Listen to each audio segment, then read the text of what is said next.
ना उस टाइम तक जो है बस टूर का एक्सप्लोर करते हैं कि बस टूर है क्या, टूर करवाते हैं या ऐसे लिखा हुआ आवर्स लिखे हुए हैं 3:30. Let's follow them. You don't have chat with an astronaut. You didn't get that with her. Oh, we are taking.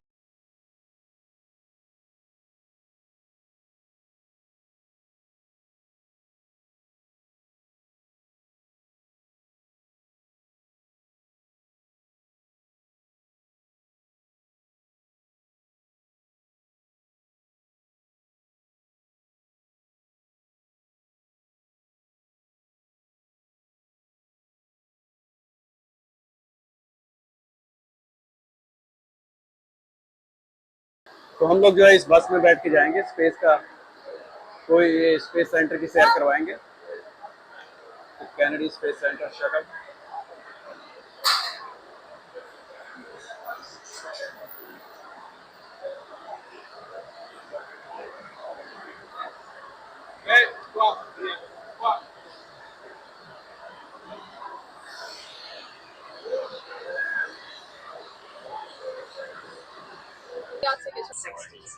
And what an exciting time to visit our multi-user spaceport.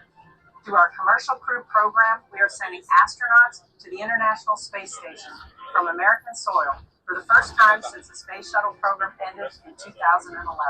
We're continuing to launch new research experiments and supplies to the space station with our commercial resupply services and launching the most technologically advanced scientific instruments to date into space through our launch services program. This all culminates in our ultimate mission, the Artemis program, where NASA will return to the moon, this time with the first woman and first person of color, and continue on to Mars. In all our history, there's been one common theme woven throughout our DNA. It's our insatiable desire to explore beyond our home planet in our never-ending quest to expand our knowledge of the universe. As you venture behind the gates, you'll find a community of the most talented, dedicated, motivated workforce anywhere in the world who believe in the unlimited potential of space exploration. This is an active spaceport where new things are happening every day. You never know what you might see, so enjoy your tour. Or as NASA calls it, the VAB. It is one of the largest buildings in the world by volume, and is the place where NASA completes the final assembly of its rockets for launch. The sheer scale of this building is hard to grasp, even when you're right next to it. Do you ever feel really small when you think about space?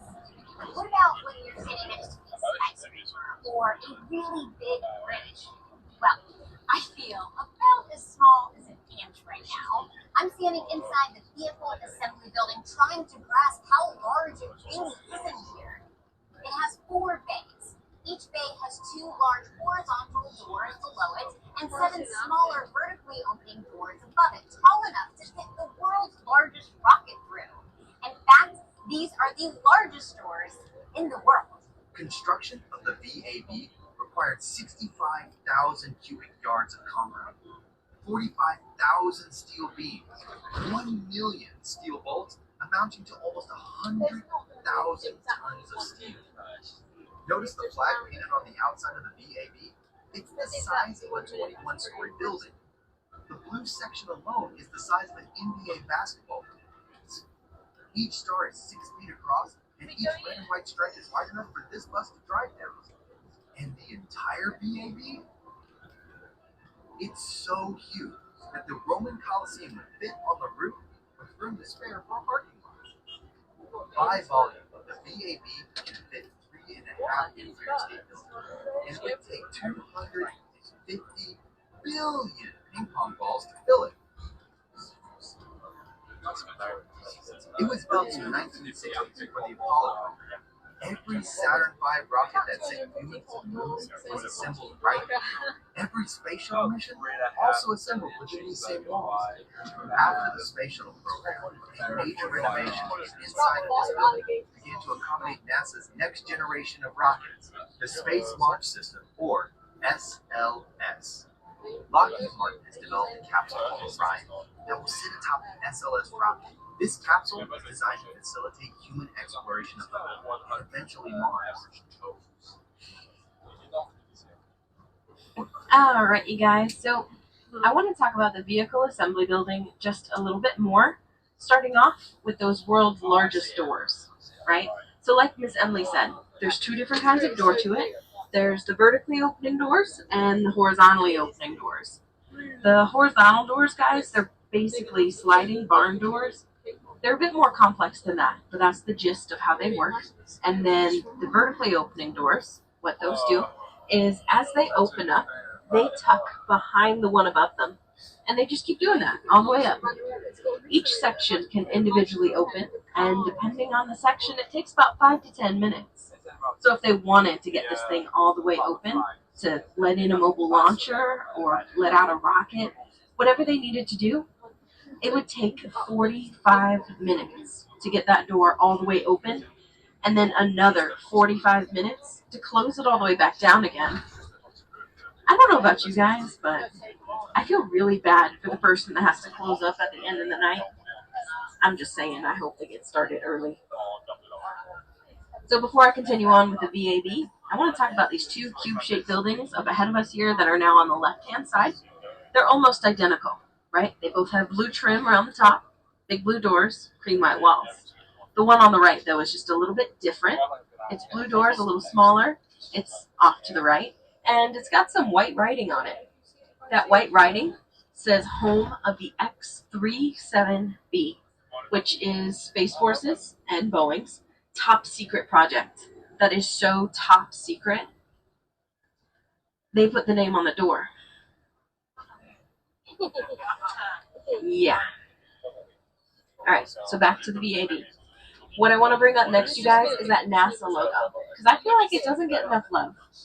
That is the world's largest hand-painted NASA logo. It's got over 12,000 square feet of paint, and the NASA letters by themselves are the size of a 2-story building. That's the size of most people's house, you guys. I mean, not my house, I can't afford that, but most people can afford a 2-story house. Alright, so with that, you guys, I'm going to go ahead and resume our video tour. They're going to talk to you guys about the crawler transporters. Unfortunately, Crawler 2 is inside of the vehicle assembly building, so we won't be seeing that one today. But Crawler 1 is in its service bay, and that service bay is tucked way behind some white buildings. Those white buildings are behind those two twin buildings I mentioned earlier.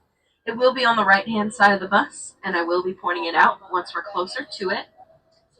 Crawler 1, she hasn't moved in quite some time, so she's got some rust on her tracks. But other than that, you guys, visually, there's almost no difference between the two crawlers. When they were built in the 60s, they cost $1 per pound to make them. And Miss Emily will tell you how much they weigh.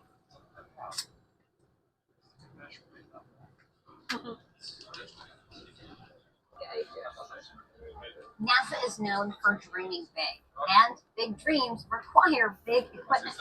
I'm standing next to the Crawler Transporter, the largest self-powered land vehicle in the world. It was originally built in 1965 for the Apollo program, and has since been updated to accommodate the Space Shuttle and now NASA's SLS rocket. Weighing in at 6 million pounds and capable of lifting and hauling 18 million pounds, the Crawler is an engineering marvel, even without a rocket sitting on top of it.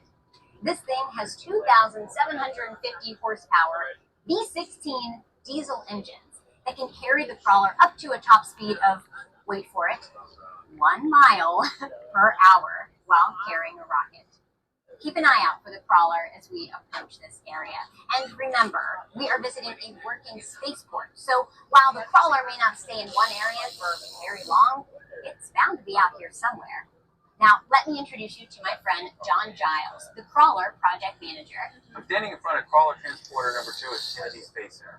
Crawler Transporter number 2 will be used for the SLS program to take the launch vehicle back and forth to the pad. We will begin by going underneath the mobile launcher. We'll pick it up, we'll take it over to the VAB.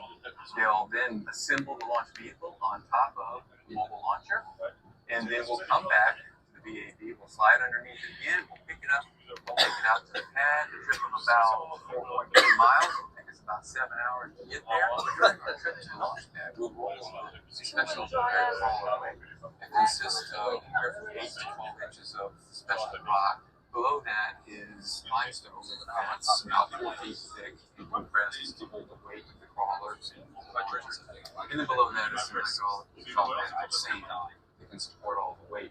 And then once we're there, we'll drop it all off. And a few days later, there'll be a launch. We'll come back, we'll pick the mobile launcher up, and we'll bring it back to the VAB to start the process all over again. With 50 years and some 3,000 kilometers or 3,000 miles on the clock, NASA expects the crawlers to be in operation for at least another 3 decades. How cool is that?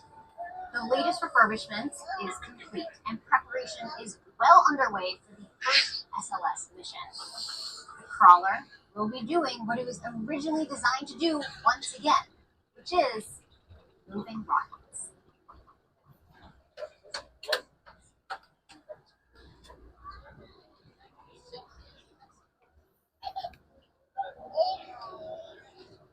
Can we just stay on the bus?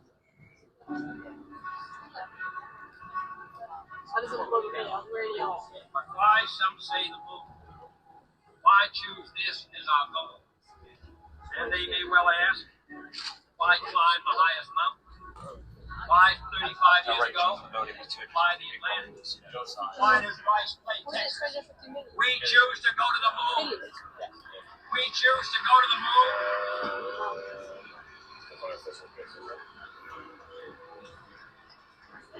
We choose to go to the moon and visit today and do the other thing. Not because they are easy, but because they are hard. When President John F. Kennedy made this speech in 1962, he set in motion an era of discovery that would change humankind forever. 7 years after he spoke these ambitious words, the world watched as Neil Armstrong and Buzz Aldrin became the first people to walk on the moon. The achievements of the men and women who worked on the space program in these early decades of NASA helped propel the technology we use every day. NASA and the thriving private space industry at Kennedy Space Center today are the living legacy of their story. As we arrive at the Apollo Saturn V Center to learn more about that historic era, get ready to step back into a time when NASA had everything to prove to a nation focused on one goal: to be the first country to land a person on the moon. So here we are at the first stop, and I will see you inside to listen to the Apollo to the Moon demonstration.